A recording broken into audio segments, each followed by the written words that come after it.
সরকারি চাকরিজীবীদের নবম জাতীয় পে স্কেলে সর্বোচ্চ বেতন বাড়বে ১০০%। পাশাপাশি মূল বেতন ও অন্যান্য ভাতা ২ ধাপে কার্যকর হবে বলেও সরকারের প্রকাশিত ই-বুকে উঠে এসেছে। যদিও অন্তর্বর্তী সরকারের গঠন করা ২৩ সদস্য বিশিষ্ট নবম জাতীয় বেতন কমিশন ১০০ থেকে ১৪০% বৃদ্ধির প্রস্তাব করেছিল। প্রধানমন্ত্রীর প্রেসউইং থেকে প্রকাশিত জনগণের সরকারের ১৮০ দিন শীর্ষক ই-বুকে সর্বোচ্চ ১০০% বেতন বৃদ্ধির তথ্য জানানো হয়েছে। ই-বুকে বলা হয়েছে, নবম জাতীয় বেতন স্কেলে দীর্ঘ প্রতীক্ষার অবসান। সরকারি চাকরিজীবীদের জন্য বড় সুখবর। প্রথম থেকে ২০তম গ্রেডের সরকারি চাকরিজীবীদের মূল বেতন সর্বোচ্চ ১০০% পর্যন্ত বাড়ানোর সুপারিশ করা হয়েছে।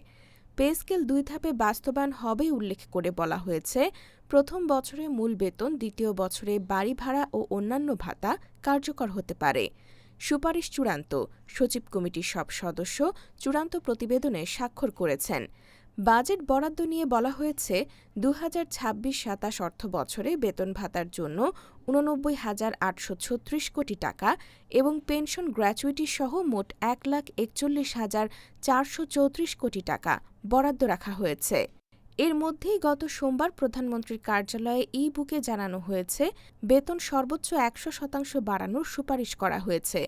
তবে শুরুতে কমিশন সুপারিশ করেছিল ১৪০%। সে অনুযায়ী ১০০% বাড়লে সর্বনিম্ন ধাপে মূল বেতন হবে ১৬,৫০০ টাকা। এর সঙ্গে বাড়ি ভাড়া ভাতা যোগ হবে, চিকিৎসাসহ আরও কিছু ভাতাও রয়েছে।